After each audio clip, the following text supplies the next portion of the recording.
போட்டித் தேர்வுகளுக்கு தயாராகும் அனைத்து நண்பர்களுக்கும் வணக்கம்.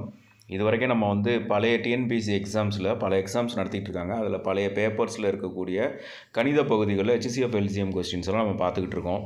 இப்போ இன்னும் 10 நாளையில் நம்ம குரூப் 2 குரூப் 4 எழுத போகிறோம். அதுக்கப்புறம் குரூப் 2 வரப்போகுது. இந்த கொஸ்டின்ஸ்லாம் வரக்கூடிய எக்ஸாம்ஸில் கிரிட்டிக்கலான கொஸ்டின்ஸ்லாம் கேட்டால் அதை எப்படி ஆன்சர் பண்ணுறது அப்படிங்கிறத நம்ம பழைய கொஸ்டின்ஸில் இருக்கக்கூடிய HCF LCM சம்ஸை பார்த்தாவே தெரிஞ்சுக்கலாம்.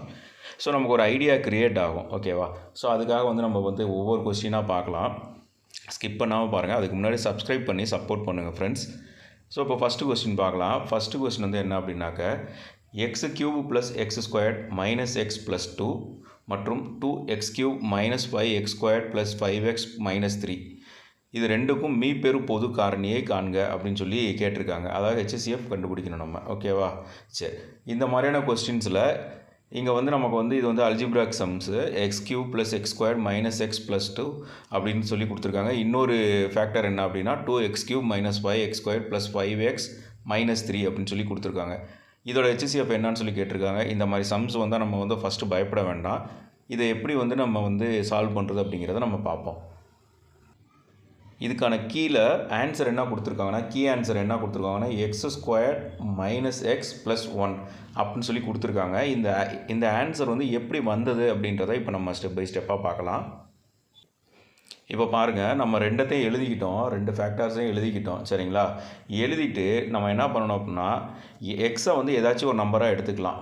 மோஸ்ட்லி என்ன பண்ணுங்கன்னா 3 அல்லது 4 அப்படின்னு சொல்லி எடுத்துக்கோங்க. ஓகேவா? 3, 4, 5, 6 எது வேணாலும் எடுத்து 1 or 2 எடுக்காதீங்க. மோஸ்ட்லி எடுக்காதீங்க. 1 or 2 எடுக்காதீங்க. இங்கே நம்ம 3ன்னு எடுத்துக்கலாம். சரியா? எப்படி போட்டு எந்த நம்பர் எடுத்தாலுமே நமக்கு ஆன்சர் வந்துடும். சரியா? அதனால் ஒன்றும் பிரச்சனை இல்லை. ஸோ எக்ஸுக்கு பதிலாக நம்ம என்ன எடுத்துக்கிறோம் அப்படின்னா 3ன்னு எடுத்துக்கிட்டோம். சரியா? 3ன்னு எடுத்தால் நமக்கு என்ன கிடைக்குது? x³ + x² - x + 2 இதுக்கு ஆன்சர் என்ன கிடைக்குதுன்னா x³ அப்படின்னாக்க 27, x²னா +9, அடுத்தது -xனா -3, அப்புறம் +2. இது எல்லாத்தையும் நம்ம சால்வ் பண்ணி பார்த்தா நமக்கு என்ன கிடைக்குதுன்னா 35 கிடைக்குது. அடுத்தது 2x³ x³ 27, 2 × 27 -5 × x²னா -5 × 9 + 5x அப்படின்னா +5 × 3 -3. இது எல்லாத்தையும் நம்ம சிம்பிளிஃபை பண்ணி பார்த்தாக்க நமக்கு என்ன கிடைக்குதுன்னா 21 கிடைக்குது. இப்போ இது ரெண்டுக்கும் தானே நம்ம எல்சிஎம் கண்டுபிடிக்கணும். ஸோ அது ரெண்டுக்கும் நம்ம நம்பர் ஆக்கிட்டோம். 35, 21 அப்படின்னு நம்பர் ஆக்கிட்டோம்.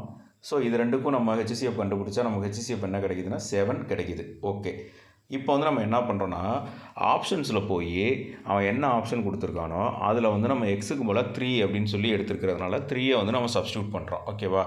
ஆப்ஷன்ஸில் போய் நம்ம என்ன பண்ணுறோம் 3ன்னு சப்ஸ்டியூட் பண்ணுறோம். பாருங்கள், x² + x + 1 அதை எக்ஸுக்கு பதிலாக நம்ம 3ன்னு சப்ஸ்டியூட் பண்ணுறோம். அப்போ என்ன கிடைக்குது? 9 + 3 + 1.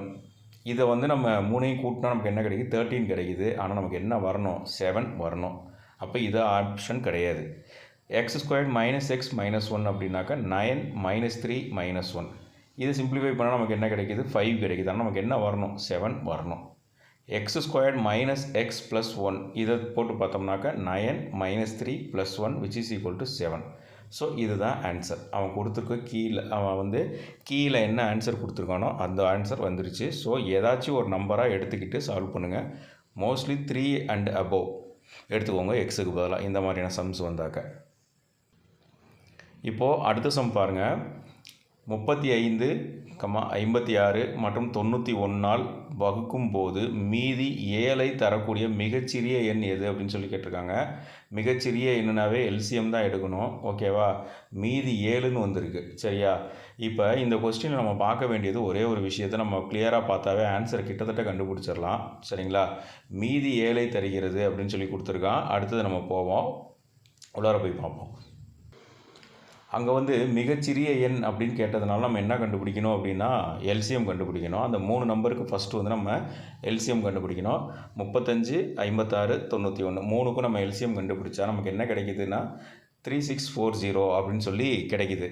இப்போ 3640 அவன் மீதம் 7ன்னு கொடுத்தனால அந்த 7 நம்ம கூட்டுறோம். இங்கே பாருங்கள், கூட்டினா நமக்கு என்ன கிடைக்குது? 3647. அவங்க டிஎன்பிஎஸோட கீ ஆன்சரில் கொடுத்த அந்த ஆன்சர் வந்துருச்சு. ஓகேவா?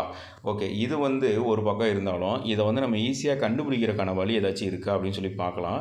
நம்ம வந்து ரெகுலராக மேக்ஸ் போட்டுக்கிட்டே இருந்தோம் அப்படின்னாக்க, ரெகுலராக ஒர்க் அவுட் பண்ணிக்கிட்டே இருந்தோம் அப்படின்னாக்க, இந்த கணக்கை நம்ம பார்த்தோன்னே கண்டுபிடிச்சிடலாம். என்ன பார்த்தோன்னே கண்டுபிடிச்சிடலாம் அப்படின்னாக்க, அதில் வந்து 35ன்னு ஒரு நம்பர் வருது, இன்னொரு நம்பர் 56ன்னு வருது, இன்னொரு நம்பர் 91 வருது. இது 1ல் முடியுது, இது 6ல் முடியுது, இன்னொன்று 5ல் முடியுது. ஓகேவா? எப்பொழுதுமே 5ல் ஒரு நம்பர், எல்சிஎம்மை பொறுத்த வரைக்கும் ஒரு நம்பர் 5ல் முடிஞ்சு இன்னொரு நம்பர் வந்து உங்களுக்கு இரட்டைப்படை எண் ஆயிருக்குன்னு வச்சுக்கிடுவோமே. அப்படி இருந்துச்சுன்னா கண்டிப்பாக உங்களுக்கு எல்சிஎம் எதில் முடியும்னா 0ல் தான் முடியும். இது ஆல்ரெடி வந்து நம்ம பார்த்துருக்கோம். சரியா? நல்லா புரிஞ்சுக்குங்க நண்பர்களே. இந்த இடத்துக்கிட்ட நல்லா பாருங்கள். ஒரு நம்பர் 55, 56, இன்னொரு நம்பர் 35, இன்னொரு நம்பர் 91. 1ல் முடிகிறத விட்டுருங்க. 1ஓட எந்த நம்பரை பெருக்கினாலும் 1 தான் வரும். அது பெருக்கப்பட்ட நம்பர் தான் வரும். அதனால் அதை விட்டுருங்க. 6ன்னு ஒரு நம்பர் முடியுது, 5ன்னு ஒரு நம்பர் முடியுது. எப்பொழுதுமே எல்சிஎம்மை பொறுத்த வரைக்கும் ஒரு நம்பர் 5ல் முடிஞ்சு இன்னொரு எண் வந்து இரட்டைப்படை எண்ணாக இருந்தாக்க, ஓகேங்களா, ஈவன் நம்பராக இருந்தால் கண்டிப்பாக எல்சிஎம் எதில் முடியும்னா 0ல் தான் முடியும்.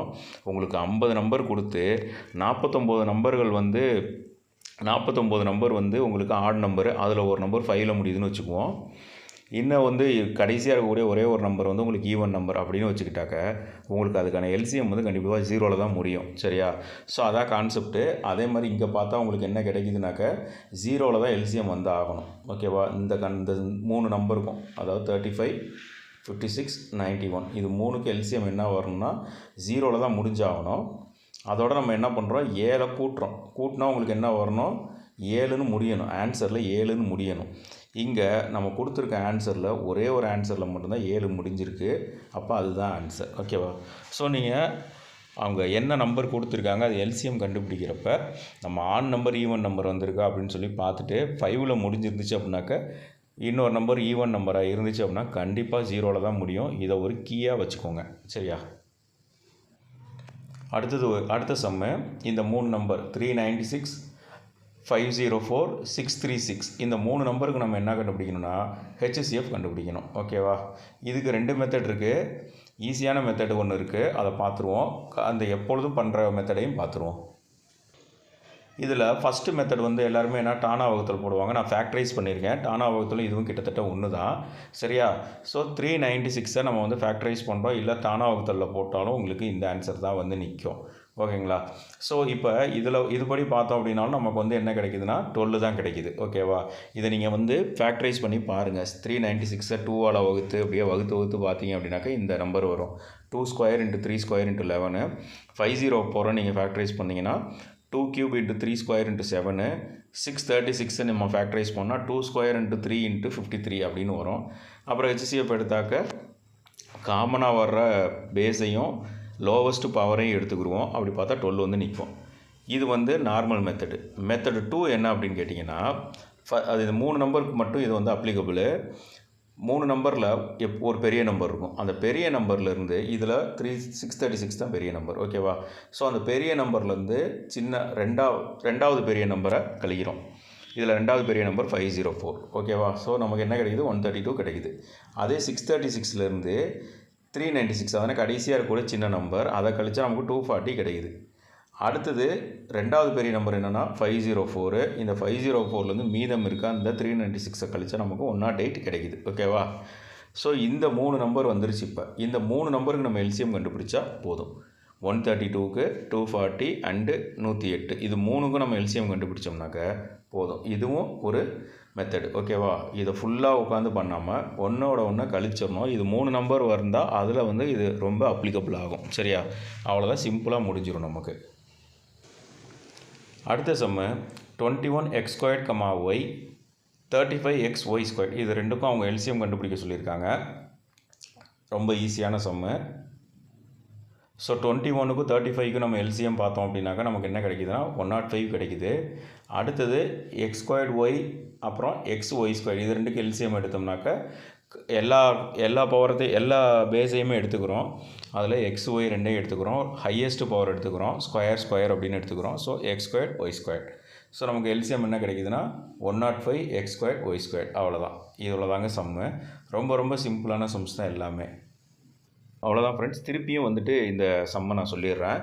இந்த நம்பர் இதுக்கு முன்னாடி இந்த லாஸ்ட் சம்முக்கு முந்தின சம். சரிங்களா? ஸோ இதில் எப்பொழுதுமே 3 நம்பர் 3 நம்பர் இருக்கும் பார்த்தீங்களா, அந்த நம்பர்ஸ்க்கு மட்டும் இது அப்ளிகபிள். 3 நம்பர் கொடுத்தா இது அப்ளிகபிள் ஆகும். ஸோ பெரிய நம்பர் ஒன்று இருக்கும், சின்ன நம்பர் ஒன்று இருக்கும், நடுவில் ஒரு நம்பர் இருக்கும். ஸோ பெரிய நம்பர்லேருந்து 2வது பெரிய நம்பரை கழிச்சிட்டா ஒரு நம்பர் கிடைக்கும். அடுத்து பெரிய நம்பர்லேருந்து சின்ன நம்பரை கழிச்சிட்டா ஒரு நம்பர் கிடைக்கும். அப்புறம் 2வது பெரிய நம்பர்லேருந்து சின்ன நம்பரை கழிச்சிட்டா ஒரு நம்பர் கிடைக்கும். இந்த 3 நம்பர் கழிச்சதுக்கப்புறம் என்ன நம்பர் கிடைக்குதோ அதுக்கு மட்டும் நம்ம எல்சிஎம் எடுத்தால் போதும். சரியா? திருப்பி அந்த எல்சிஎம், அதாவது வந்து மீதம் 7ன்னு வந்த கணக்கை திருப்பியும் ஒரு தடவை சொல்லிடுறேன். எப்பொழுதுமே ஒன்றே ஒன்று மட்டும் லாஜிக்கை ஞாபகத்தில் வச்சுக்கோங்க.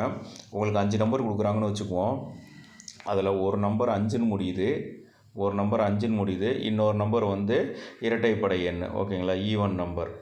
மொத்தம் 5 நம்பர் இருக்குது. அதில் ஒரு நம்பர் வந்து 5ல் முடியுது, இன்னொரு நம்பர் வந்து ஈவன் நம்பர். மீதி 3 நம்பர் எதுவாக வேணாலும் இருந்துக்கிட்டோம். ஓகேங்களா? எதுவாக வேணாலும் இருந்துக்கிட்டோம். நமக்கு இதுக்கு எல்சிஎம் பார்த்தீங்க அப்படின்னா கண்டிப்பாக அந்த எல்சிஎம் எதில் முடியும்னா 0ல் முடியும். ஓகேவா?